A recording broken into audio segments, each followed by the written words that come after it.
하나님의 말씀은 맛있습니다. 하나님의 말씀은 즐겁습니다. 하나님의 말씀은 생명과 행복을 줍니다. 573독 성경 통독 훈련원장입니다. 여수 살리는 교회 임기환 목사가 하나님의 말씀을 봉독하고 전하는 시간입니다. 함께 하시면 기적이 일어납니다. 알람을 설정하시고 들으시면 좋겠습니다.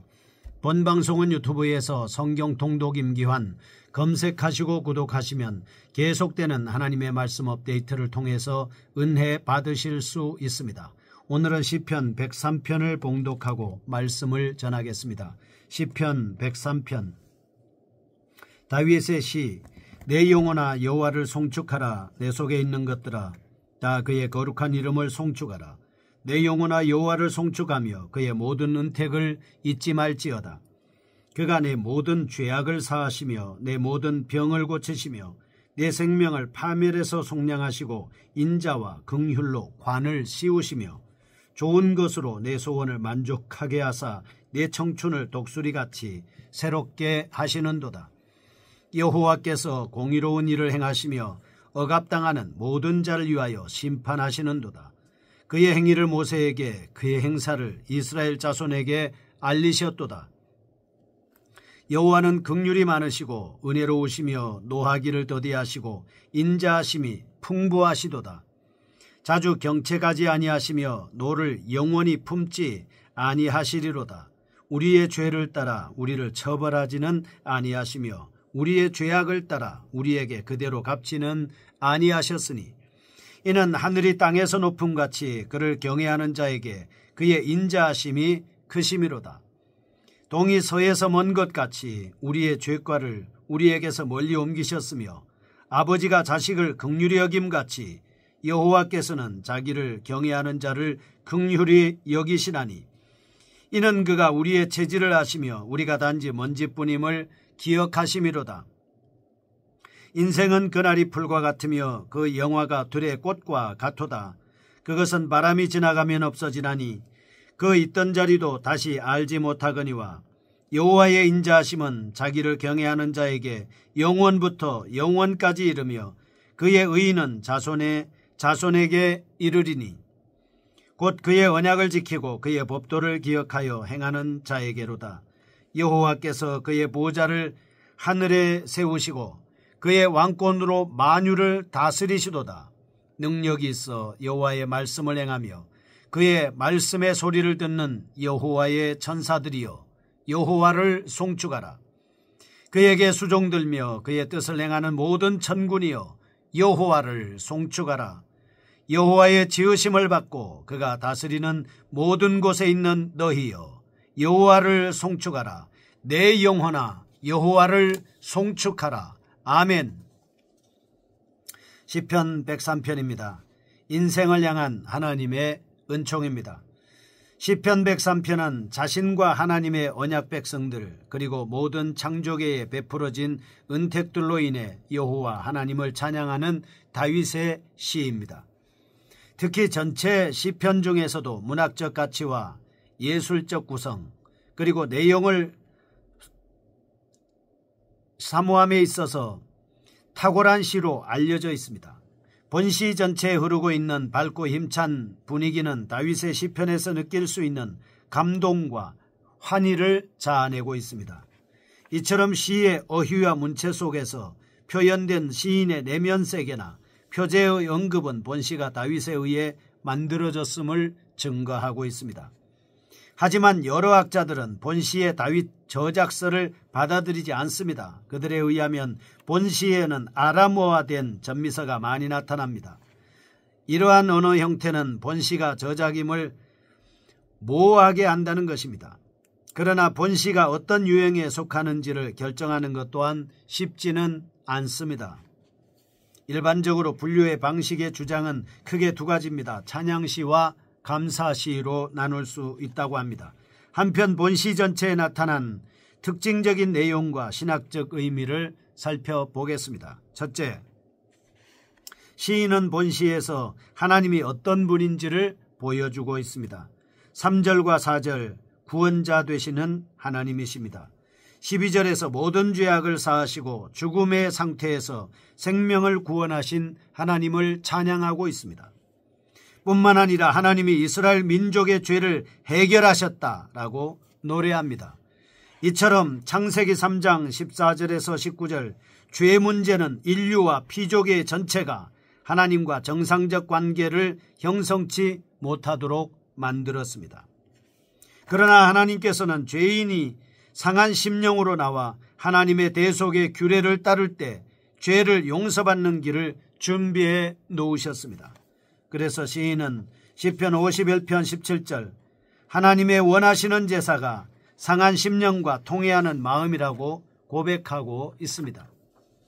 결국 고린도후서 5장 17절, 히브리서 9장 1절에서 26절 하나님의 대속의 규례들은 장차 그리스도의 십자가를 예표했던 것이었습니다. 이는 새로운 백성을 창조하는 결과를 가져왔습니다. 19절과 22절 왕이신 하나님이십니다. 하나님이 왕이시라는 사상, 성경 전체의 맥락입니다. 특별히 이스라엘을 택하셔서 그 민족과 언약하시는 선언 속에서 분명히 나타나고 있습니다. 출애굽기 6장 7절 하나님은 이스라엘을 당신의 백성으로 삼으셨습니다. 그래서 이스라엘 백성은 이방 나라와 달리 신정국가의 형태로 시작됐습니다. 이스라엘의 왕은 다만 하나님의 통치를 전달하는 청지기와 같았습니다. 이처럼 19절과 22절 시인은 본문에서 하나님이 왕되심을 노래하되 특히 만유와 전 피조계를 다스리는 왕으로 묘사하고 있습니다. 둘째, 본 시에는 하나님의 사랑이 특별히 강조되어 나타나고 있습니다. 4절과 8절, 11절, 17절 하나님의 사랑을 뜻하는 헤세드라고 하는 말은 인자, 은혜 등으로 본서에서 번역하고 있습니다. 이러한 사상은 10절 하나님께서 죄를 따라 통치 않도록 하셨던 것입니다. 13절 당신의 백성을 불쌍히 여기시는 마음과 동일한 것입니다. 시인은 하나님의 용서와 긍휼 그리고 선대하심 등이 결국 하나님의 무한한 은혜요 사랑 때문이었음을 회상하고 고백하고 있습니다. 이러한 하나님의 사랑은 독생자 예수 그리스도를 십자가의 희생제물로 내어주신 것에서 그 절정을 이루고 있습니다. 본시에서 필적할 만한 다윗의 또 다른 찬송시는 145편입니다. 여기서 다윗은 하나님의 관심이 우주적이며 또한 개인적인 두 국면을 견지하고 있음을 노래하고 있습니다. 실로 하나님은 광대하십니다. 섬세하십니다. 우주적인 하나님의 통치는 개인의 사소한 부분까지 섭리하신다는 것이 찬양의 주제인 것입니다. 이는 본시가 노래하고 있는 개인적이면서도 우주적인 하나님의 섭리와 맥을 같이 하고 있다 볼 수 있겠습니다. 따라서 두 시편의 흡사한 구조나 내용은 본시의 기자가 다윗임을 암암리에 보여주는 것이라고 할 수 있겠습니다. 교훈입니다. 첫째, 요한복음 3장 16절 성도가 하나님 앞에 설 수 있음은 바로 하나님의 긍휼과 인자, 대속의 은혜 때문입니다. 둘째, 시편 148편 13절과 14절 이러한 은혜를 입고 그분의 다스림에 들어온 모든 자들은 하나님의 통치에 순종하여 그분의 성호를 찬양해야 하는 것입니다. 첫 번째 보겠습니다. 1절에서 5절, 22에서 22절입니다. 여호와를 송축하라 하는 내용입니다. 여호와를 송축하도록 권고하고 있습니다. 첫째 1절 하나님에 대한 찬양을 그 성호에 집중시키고 있습니다. 본달락 서두에서 시인은 자신의 전 인격으로 하나님을 송축하라고 권고하고 있습니다. 영혼과 내 속에 있는 것이라는 히브리어 어법은 인간을 총체적으로 표현하는 것입니다. 둘째 3절에서 5절 시인은 개인적으로 받은 하나님의 은택들을 기억하고 있습니다. 그 은택의 내용은 3절의 사죄함, 병고침, 4절의 생명을 구속하심, 인자와 긍휼로 관 씌우심, 5절의 소원을 만족하게 하심, 새롭게 하심 등으로 나타나고 있습니다. 이 중에서도 시인은 하나님의 자비를 강조하고 있습니다. 이는 하나님의 자비가 다른 모든 은택의 기본적인 전제 조건이자 기초가 되기 때문입니다. 셋째 20에서 22절 결론적으로 전 피조계가 찬양할 것을 권면하고 있습니다.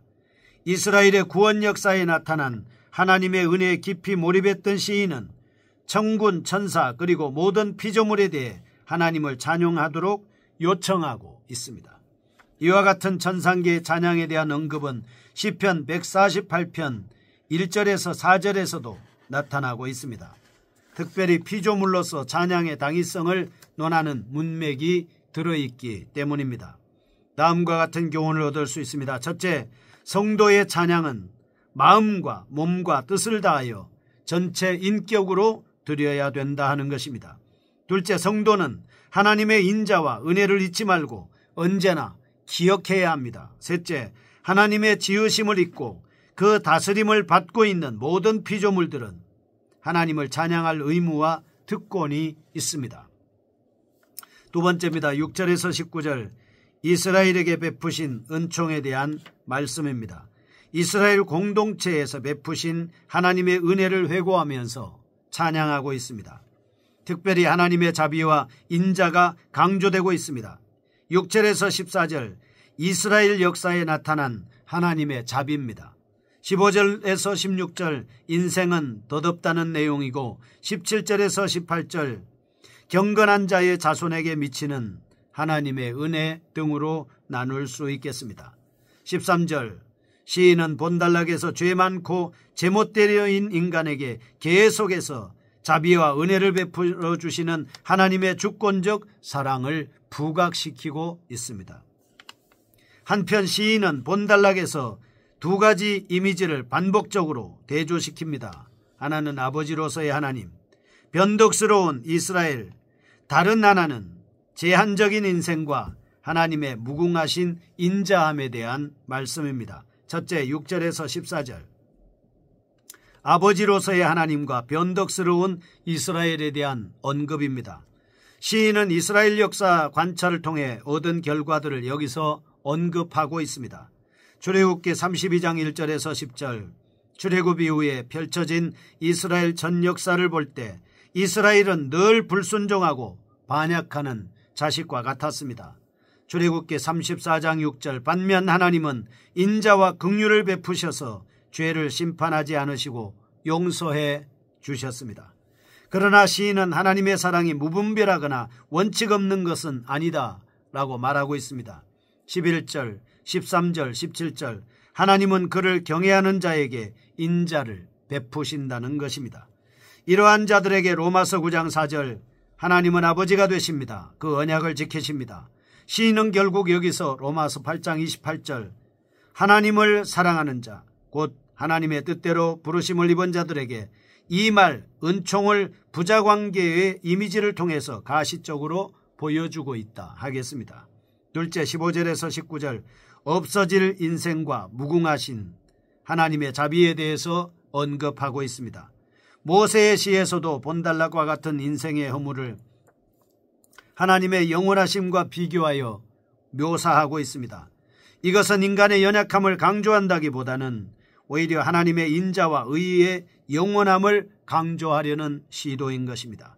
17절에서 18절 시인은 인생의 무상함과 하나님의 자비, 영원함을 뛰어난 시적 필체로 이미지화해서 대조시킴으로써 하나님을 경외하는 자 곧 언약의 율법을 지키는 자에게만 하나님의 인자와 의가 영원하다는 사실을 강조하고 있습니다. 교훈입니다. 첫째, 하나님께서 이스라엘에게 인자와 긍휼을 베푸셨듯이 오늘날 성도들에게도 평안하고 복된 삶을 베풀어 주시는 겁니다. 둘째, 하나님은 언약과 법도를 지키는 자들에게 영원토록 인자를 베푸시는 진실하신 분이십니다.